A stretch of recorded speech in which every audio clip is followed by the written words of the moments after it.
चंद्रयान-3 तेजी से चांद की ओर आगे बढ़ रहा है। 1 अगस्त को रात 12:30 बजे चंद्रयान का ट्रांस लूनर इंजेक्शन हुआ, जिसके बाद चंद्रयान-3 चांद के हाईवे पर आगे बढ़ गया। लेकिन एक संकट अभी भी है।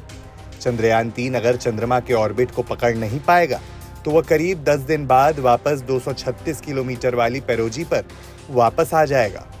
फिलहाल चंद्रयान 38,520 किलोमीटर प्रति घंटा की रफ्तार से चंद्रमा की तरफ जा रहा है।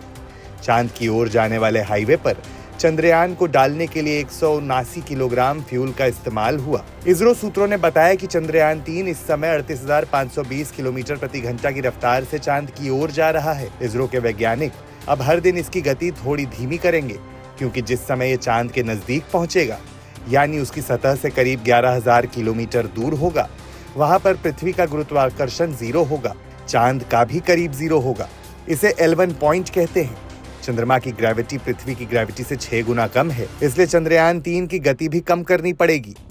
यदि चंद्रयान चांद का ऑर्बिट नहीं पकड़ पाएगा तो घबराने की जरूरत नहीं है। अगर ऐसा होता है तो चंद्रयान 3.69 लाख किलोमीटर से वापस धरती की 5वीं ऑर्बिट के पेरोजी यानी 236 किलोमीटर में 230 घंटे बाद वापस आ जाएगा। यानी करीब 10 दिन बाद चंद्रयान वापस उसी स्थान पर रहेगा जहां से उसे 1 अगस्त को आगे ढकेला गया था। अब इसी बीच एक और खबर सुर्खियां बन गई है।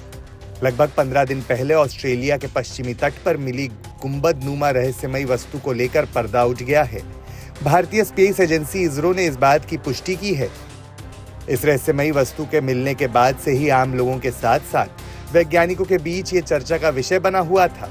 भारतीय अंतरिक्ष अनुसंधान संगठन ने सोमवार को इस बात की पुष्टि की कि 17 जुलाई को ऑस्ट्रेलिया के पश्चिमी तट पर मिली रहस्यमयी वस्तु उसके रॉकेट PSLV का ही मलबा है। चंद्रयान-3 की सफल लॉन्चिंग के 3 दिन बाद ही इस वस्तु के मिलने से आम लोगों और वैज्ञानिकों के बीच ये चर्चा का विषय बन गया था।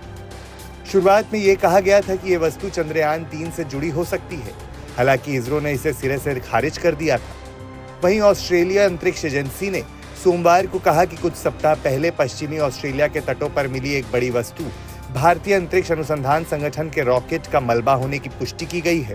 इसरो ने भी इस पर सहमति जताते हुए कहा है कि ये मलबा उसके PSLV रॉकेटों में से एक का हो सकता है। ज्ञात हो कि PSLV इसरो का सबसे भरोसेमंद रॉकेट है। इसरो PSLV की मदद से 58 प्रक्षेपण मिशन को अंजाम दे चुका है। हालांकि ये पहली बार नहीं है कि किसी सैटेलाइट का मलबा मिला हो।